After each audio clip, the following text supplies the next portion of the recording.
안녕하세요. 존버 존 버나드입니다. 자, 오늘은 유튜브 언론에서 유럽 관세로, 유럽 미국 관세로 중국 전기차가 힘들어질 것이다. 과잉 생산으로 망할 것이다. 이런 헛소리를 매번 하셔서 그거에 대한 조금 팩트 체크를 해드리려고 이런 영상을 마련했다. 저도 답답해서 이렇게 마련했습니다.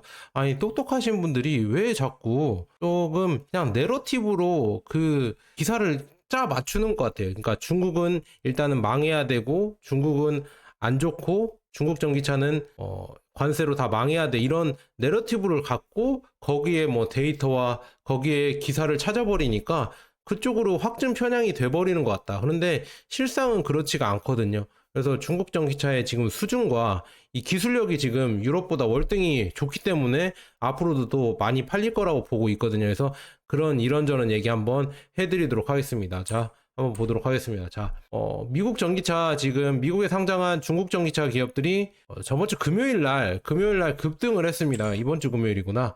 지커가 24%나 급등을 했고요. 그다음에 샤오펑이 6%, 니오가 5.6%, 니오토가 5.07%. 그래서 테슬라의 실적이 잘 나와서 앞으로 니오토나 니오나 지커 실적이 10월 말 11월 달 이렇게 11월 달 초에 나오는데 여기도 판매량이 좋게 나왔었거든요. 그래서 실적도 아마 대박일 것이다. 그래서 이게 아마 주가도 좋게 나올 것이다. 이렇게 예상이 되고 있고요. 그 다음에 지금 시대의 흐름을 보면은 앞으로 미래가 보이는데 삼성전자의 약세만 봐도 이 시대의 흐름이 보입니다. 예전에 일본이 80년대 잘 나갔을 때 엄청 났었잖아요. 그런데 그 일본이 버블을 맞고 잃어버린 30년으로 내려올 때 그때 타이밍에 우리나라 삼성전자나 현대차나 이런 기업들이 굴지의 기업들이 크면서 우리나라 경제가 한강의 기적으로 엄청나게 올랐죠. 물론 IMF도 맞긴 했지만 그게 전화위복이 되면서 더 크게 됐잖아요. 그런 것처럼 이제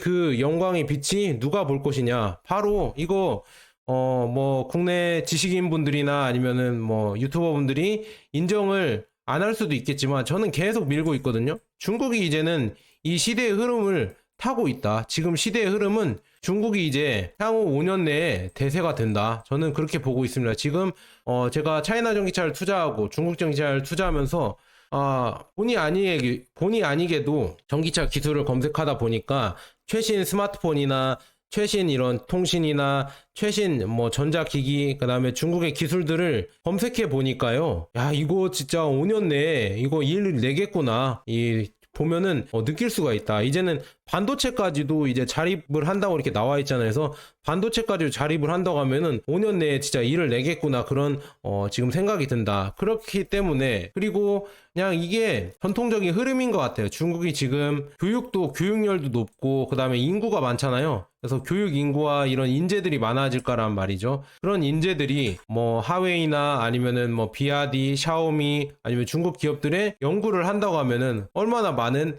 아웃풋이 나올까? 얼마나 많은 결과가 나올까? 예전에 삼성이 그렇게 잘 나갔던 것처럼 이제는 중국의 이런 전자 회사들이 더 잘 나가지 않을까? 그런 흐름으로 가고 있습니다. 우리나라 삼성은 약세로 갈 수밖에 없어요. 왜냐? 저출산이고 그다음에 일단은 예전에 2, 30년 전에 우리 선배님들이 2, 30년 전에 열심히 일했던 우리가 1등이 아니다. 1등이 되려고 열심히 일해야겠다. 그래서 삼성전자든 아니면 LG전자든 아니면 뭐 현대든 굴지의 기업에서 우리가 1등이 되려고 하면은 더 열심히 일하고 더 덜 자고 이렇게 열심히 일했었잖아요. 저임금에도 그 선배님들이 일했잖아요. 그런데 지금은 야, 우리나라가 1등이야. 일본 저거 상대도 안 돼. 중국 저것들은 짝퉁밖에 안 만들잖아. 싸구려밖에 안 만들잖아. 이렇게 해서 우리 자체가 배가 너무 불렀다. 배가 너무 부르다 보니까 이제는 중국한테 제가 봤을 때는 따라잡히게 돼 있다. 반도체도 그렇고 뭐 태양광, 전기차, 배터리 다 아마 중국한테 따라잡힐 거라고 저는 그렇게 보고 있어요. 야, 너는 한국 사람이면서 왜 중국을 저렇게 칭찬하냐 이렇게 하실 수도 있겠지만 이게 흐름인데 제가 어떻게 합니까? 그래서 예전 저는 그런 걸 느껴요. 예전 조선시대 통신사들이 외국 문물을 보면서 야, 일본, 중국 청나라 얼마나 발전했는지 이런 걸 얘기해줬단 말이죠. 그런데 야, 니네 그렇게 얘기하지 마라. 우리 조선이 최고다 이렇게 얘기를 했었거든요. 거기 신하들이. 그래서 그런 거 보면서 야, 개탄스럽다. 우리나라는 발전을 할 수 없다. 이렇게 하면서 실수를 하는 이런 통신사들의 이런 기분이랄까 그런 게 느껴집니다. 지금도 중국이 계속 이제 발전하고 강해지고 있다고 얘기를 하면은 안 믿어요. 그냥 야 너 중국뽕이냐 친중이냐 이렇게만 얘기를 하고 조선족이냐 뭐 이런 얘기를 하는데 참 그런 사람들 보면서 야 우리나라 미래가 어둡구나. 지금 삼성전자가 이렇게 주가가 떨어지는 것도 이게 그렇게 나오는 증거인데 이거를 파악을 못하고 여기서 이제 정신을 못 차린다고 하면은 우리나라가 이제 잃어버린 30년으로 내려가겠죠. 이제 반도체도 뺏기고 그렇게 되는 거죠. 어떤 분들은 이 삼성전자의 반도체가 원조인 것처럼 얘기하지만 우리나라가 언제 반도체가 원조였습니까? 처음에는 미국 유럽에서 일본으로 넘어오고 일본에서 이제 한국으로 넘어온 건데 그 다음엔 어떻게 되겠어요? 한국에서 이제 중국으로 넘어가는 겁니다. 이런 시대의 흐름인데 이거를 뭐 여러분들이 아니다 이렇게 부정해봤자 어차피 결국 다시 옵니다. 새벽은 오고 다시 또 해가 뜨고 시대의 흐름대로 갈 수밖에 없다. 그래서 관세 얘기도 그거와 필두로 중국 전기차가 제가 봤을 때는 세계의 대세가 되고 세계 1위가 될 수밖에 없기 때문에 관세로 미국과 유럽이 막으려고 하지만 결국은 무너지는 거는 미국, 유럽 전기차일 수밖에 없다. 그래서 유럽은 이미 폭스바겐이 무너지고 있잖아요. 폭스바겐이 이미 유럽, 독일 공장을 폐쇄하겠다 하면서 중국으로 넘어가겠다 이렇게 말을 했죠. 그 다음에 BMW나 아우디 공장들도 유럽에서 속속들이 폐쇄를 하고 있고 그 다음에 보쉬라는 유럽에서 보쉬 유명하잖아요. 자동차 전기차 부품 회사가 또 이제 중국으로 본사를 넘어간다고 하고 있고요. 미국에서 포드 CEO 있잖아요. 짐 팔리 CEO가 샤오미 아시죠? 샤오미 SU7 이 전기차를 타보고 야 이거 미쳤다. 이거 6개월 동안 타봤는데 이거 진짜 대박이다. 이거를 놓칠 수가 없다. 그래서 우리 많이 각성을 해야 된다. 이런 얘기가 나오고 있잖아요. 그래서 미국은 그나마 포드 CEO가 저 정도로 이렇게 칭찬할 정도면은 나중에 미국에서는 어느 정도 전기차 수준이 올라올까? 그런 기대감은 있지만 아직 기술력에서 중국에 많이 밀렸다. 그러니까 부랴부랴 관세로 막으려고 하고 있다. 그래서 그 관세에 대해서 중국은 어떻게 대처를 하냐? 해외 공장 투자를 유도를 하고 있다. 그러니까 유럽에서 관세를 매기는 거는 어떻게 보면은 중국 전기차를 아예 수입을 안 하겠다가 아니라 중국이 이 독일이나 아니면은 뭐 터키나 프랑스 이런 데에 공장을 들여와라. 공장을 들여와서 우리나라 일자리 창출을 해주고 유럽에 일자리 창출해주고 경제를 높여줘라. 그리고 기술도 이전을 해줘라. 다 이런 이유가 있다. 관세를 매겨서 미국처럼 아예 차단을 하려고 하는 게 아니라 그리고 캐나다는 지금 보면 관세를 매겼다가 이제 관세 철회를 했죠. 그래서 이 오락가락 한다. 그래서 유럽은 아마도 중국이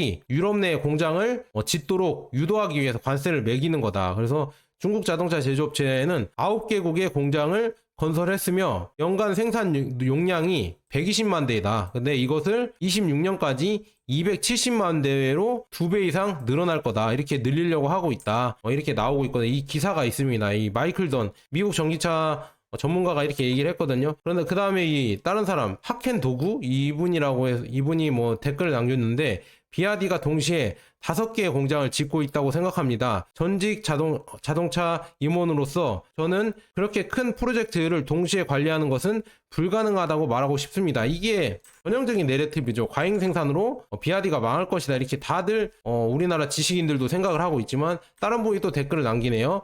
지금 보면은 중국 자동차 시장은 다음 5대 시장보다 크고 전기차 수요도 급증하고 있다. 이 전기차 시장은 뭐 중국이 압도적으로 1등이잖아요. 그래서 서양 회사가 이전에 X계에 공장을 건설하지 않았다고 해서 다른 회사가 건설할 수 없다는 것은 아닙니다.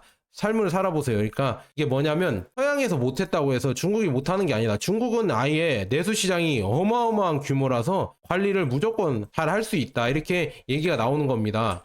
그래서 그렇게 나오는 이유가 뭐냐면 허베이성의 체리 QQ 아이스크림 전기차 공장이 약 70% 자동화를 달성했다고 합니다. 그래서 여기에 광범위한 AGV 이게 자동화 이 로봇이거든요. 자동화 로봇이 배송을 해주고 그 다음에 SPS를 사용을 해서 이곳은 우리가 봐왔던 다른 공장들에 비해 자동화 수준이 좀 낮았습니다. 하지만 여기에 목표는 연간 10만 대 생산이다. 지금 체리가 가장 자동화 규모가 딸리는데 이미 제가 말씀드린 니오나 샤오펑이나 그 다음에 샤오미, 비아디, 그 다음에 뭐 또 어디 있죠? 니오토 이런 데 있잖아요. 니오토 이런 데가 이미 자동화가 됐다. 뭐 하웨이도 있고요. 이미 자동화가 돼서 뭐 거의 뭐 사람이 뭐 90%까지 필요 없을 정도로 계속 자동화가 돼서 연간 뭐 몇백만 대가 돌린다고 하는데 이 기술로 해외로 나가는 겁니다. 이 자동화 기술로 해외로 나간다. 해외로 나가면은 거기 공장에서 엄청나게 빠르게 생산을 해내고 진출을 할 것이다. 이렇게 볼 수가 있으면 그래서 관세로 못 막는다니까요. 그런데 뭐 관세로 막아도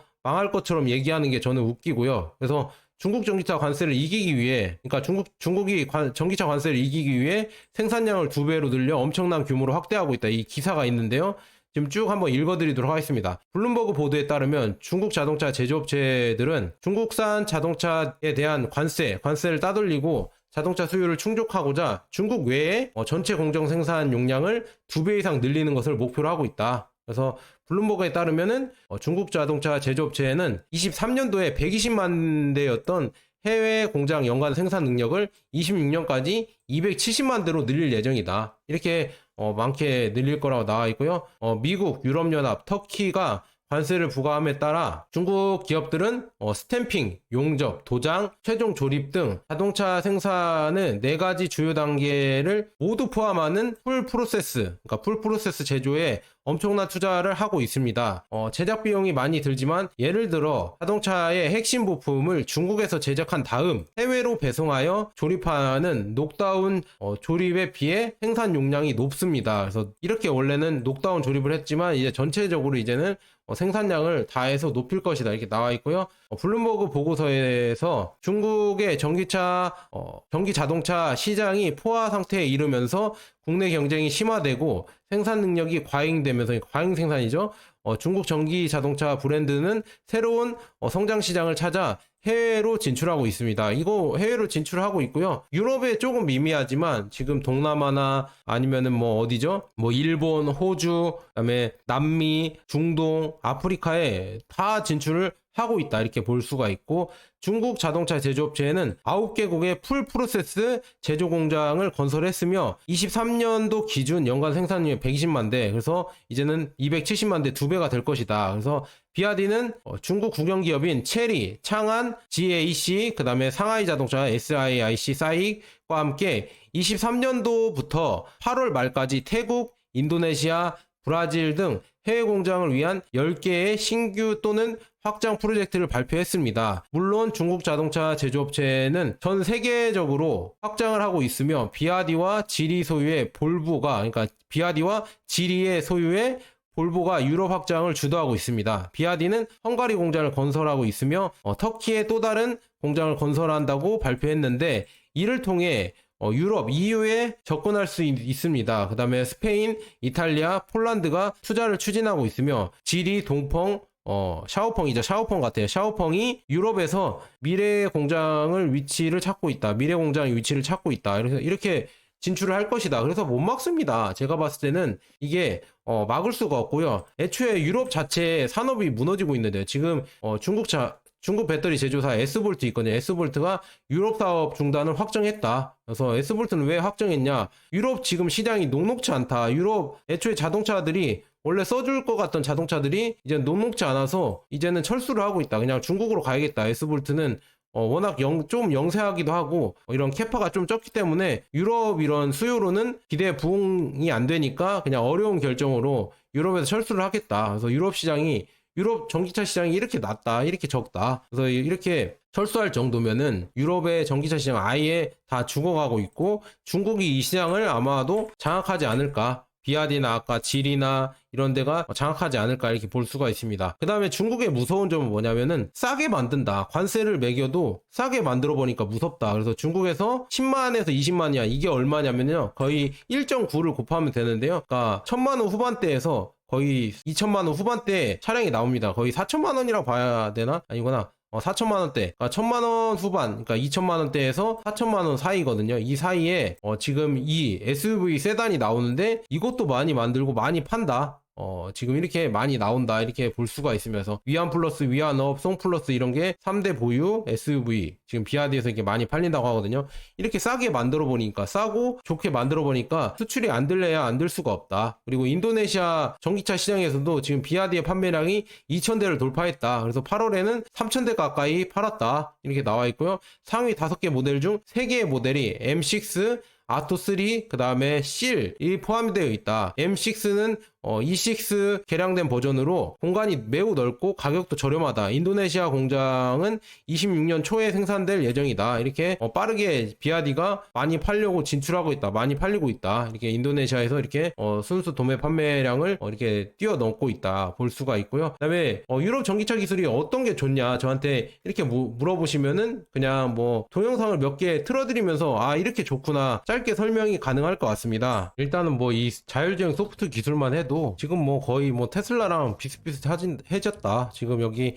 계기판에 뜨는 거랑 이게 자율주행 하는 게 보이죠? 이게 하웨이 차량이라고 하거든요. 하웨이 지원되는 하웨이 아이토 차량인데 이렇게 지금 아바타구나. 아바타 차량인데 이렇게 가고 있다. 자율주행으로 이렇게 가고 있죠. 쭉 이렇게 자율주행으로 가는 모습이다. 그래서 계기판에 다 뭐가 있는지 다 뜨고 있다. 그리고 알아서 주차까지 해주거든요. 엔드투엔드로 알아서 이렇게 주차 지역을 찾아가서 주차까지 자동으로 해준다. 주차까지 자동으로 이렇게 해줍니다. 이렇게 주차까지 해주는 게 대단하다 이렇게 볼 수가 있어요. 이런 기술까지 나오고 있고요. 그 다음에 뭐 서스펜션 기술도 이렇게 나옵니다. 서스펜션 기술도 이렇게 나오고 있다. 그래서 지금 기술 수준만 봐도 어마어마해지고 있다 이렇게 볼 수가 있고요. 그 다음에 4천만원대 G컵 믹스라고 해서 이 차량이 나왔는데요. 이거 보면은 넓은 이런 박스형 차량이라고 하죠. 이게 아마 카니발처럼 생겼잖아요. 넓게 나오고요. 그 다음에 이제 이런 자동차 조절되는 게 전자동으로 이렇게 조절이 된다. 전자식으로 바뀌었습니다. 이게 전자식으로 조절이 되고요. 이 소프트웨어가 다 하나로 통합되어 있기 때문에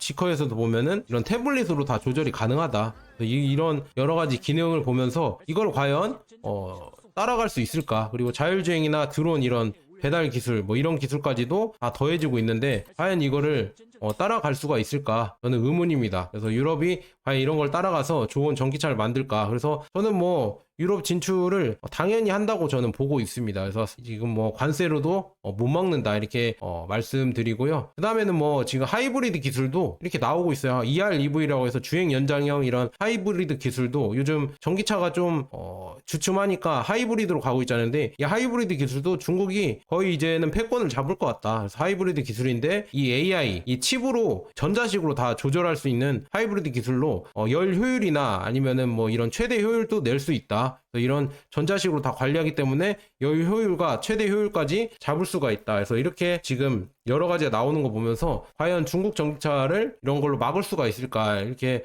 볼 수가 있습니다. 그래서 오늘은 뭐 일부러 이렇게 만들었고요. 제가 봤을 때는 유럽 관세로 중국 전기차 이런 기술들을 막을 수가 없다. 저는 그렇게 보고 있습니다. 그래서 2부에서는 또 더 많은 중국 전기차 기술을 안내해드리면서 진짜 과연 이 전기차를 관세로 막을 수가 있을까? 그리고 과연 과잉 생산이 맞는지 그것도 한번 얘기해 보도록 하겠습니다. 자, 여기까지 좋은 버나드였습니다. 여러분 감사합니다.